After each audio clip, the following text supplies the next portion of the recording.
Hello friends, hello family, hello whoever is watching this video. I hope you have a Merry Christmas, a Happy New Year, or happy whatever it is when you see this video. 2021 is in the books, and what a year it has been. It has been such a roller coaster, but I am just so thankful that we have been on this journey together. I can say that. I wanted to share three quick highlights, as well as basically an end of year ask as I look towards the 2022 year with great anticipation and excitement. So the first one I want to talk about is just the generations of discipleship that we're seeing on campus.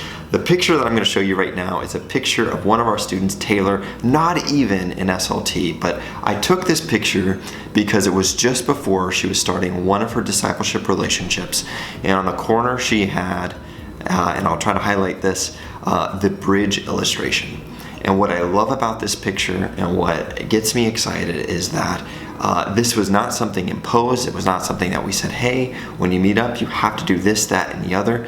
No, this organically flowed out of her of saying, because of being in our ministry, that like when I meet with students, I need to start with the gospel, and I want it to be very intentional.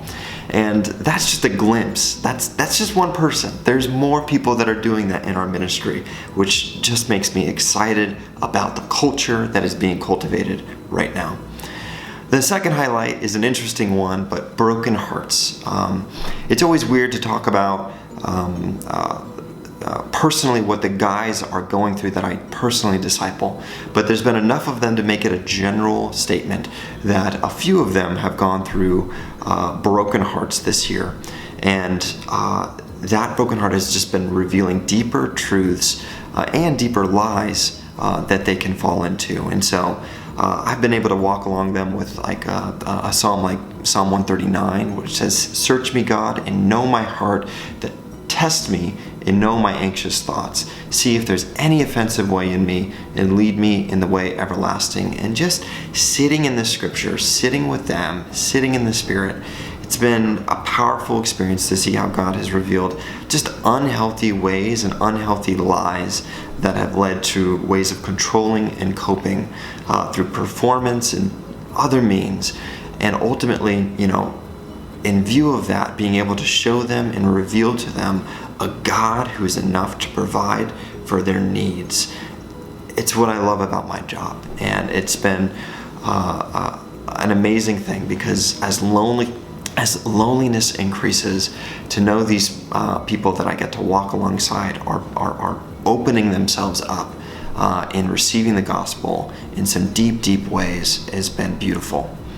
The third highlight for me is a funny one. One of the guys I disciple is a guy named Jeremy.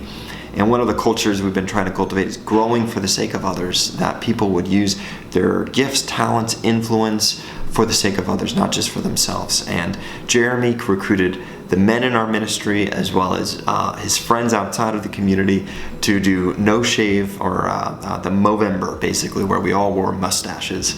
And wow, it took some convincing, but Rachel let me have a mustache for November, and we were able to raise a chunk of money. I want to say it was at least $1,500, if not more than $2,000, just by doing this and shooting some awareness online. And that's what I want to see in the community. Again, this cultivation of saying, what can we do around us for the sake of others? Movember raises money for men's health, like cancer, as well as mental health.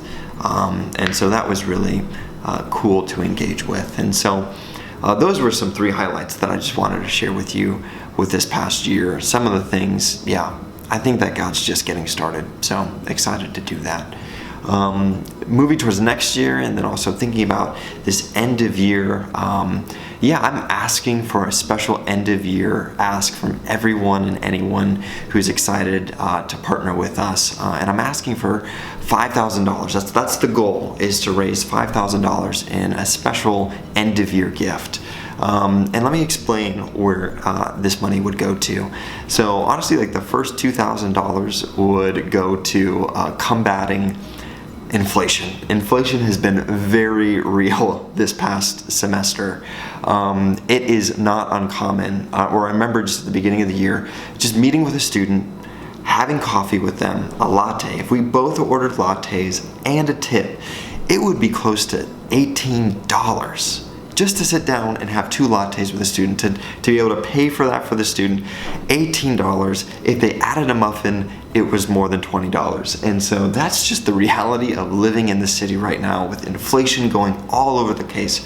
So for the launch, it basically cost more to engage with students and provide meals and things like that for the students than I had or we had anticipated, but I ended up kind of just absorbing the cost. And so this $2,000 would try to engage with the inflation that I've already paid for, with also the anticipation of more lattes to come, right? I've changed my way of doing things. I'm just buying waters, but these students, they're still buying lattes. The number 2 thing that you would be supporting is one of the things that we're excited about is that we're looking to go to Rome next year with our students. Spring break trip to Rome, with a buildup of it, of all the students that wanted to go, that we would end up studying and going through a deep dive of Romans. Again, our theme this year is knowing and living out of the scriptures, and so we wanted to use Rome as an incentive of saying, let's go really deep and intentional into the book of Romans. And so we basically opened it up. We had a plan to open it up for about 48 hours, but the students filled it up in 10 minutes. 15 of them signed up within 10 minutes of the opening bell, and so we had to close it. And so we're going to Rome. But one of the things I'm hopeful for is that my wife Rachel, that she'll get to join us in Rome, because that would be just such a special experience to go with the student community, with Rachel, to Rome as we're engaging in the scriptures. That'd be really special. So that would be where another $2,000 would go. And then the final $1,000 basically is, I'll just shoot straight with you guys. My go-to device, the thing that I use for my work when I'm discipling or writing curriculum or whatever I'm doing, is an iPad. This iPad Pro that I've had for over 6 years now. And it is rock solid. I love the thing, but it's starting to show its age. The battery's getting weaker, the processing is getting weaker. And so if we are able to hit this goal of $5,000, over $5,000, I will use that money to gift this ministry with a new iPad Pro that hopefully will last another 6-7 years down the line. But it's not a need, it's a would be nice, and so that's why it goes last. But anyway, if you would prayerfully consider supporting this ministry, that would be greatly, greatly appreciated. But ultimately, what I have to tell you guys is I am just so thankful for you guys. You guys have empowered me by freeing me up to focus solely on these students this year. You have helped me to be able to take on more responsibility and weight and pivot freely this year. And so I just want to thank you so much. If I haven't gotten the chance to yet, thank you so much. Your support, your partnership means so much to me. It can be challenging for me sometimes to express how much it means to me, but when I reflect on this year, you are the people that come to mind that I'm so thankful for. So thank you so much.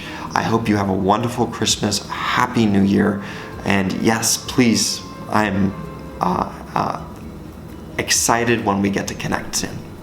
All right, friends, lots of love. See you later.